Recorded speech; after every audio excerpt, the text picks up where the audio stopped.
والله غسلت الكوسيات، والله بدك تعورن. والله بفرجيكن طريقة حشية وطبخه كمان. هلا سويت الرز، حطيت له لحمة وبهار وملح وزيت.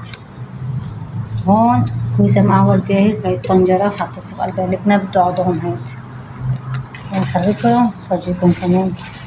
هون عندي كيلو ونص كوسة، حطيت كيلو ونص، كاستين ونص رز. خربطنا، بلشنا نخربط.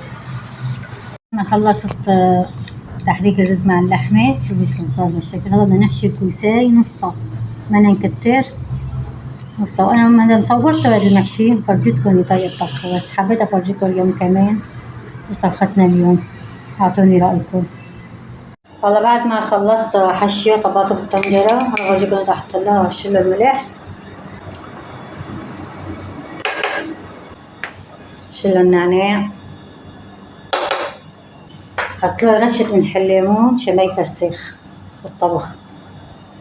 هون حط الثوم مدقوق، المي ونشغل الغاز عليه. هلا استوى المحشي، شوف شلون صار هيك بهالشكل. اعطوني رايكم، اشتركوا بالقناة وعلى القولي واعطوني رايكم.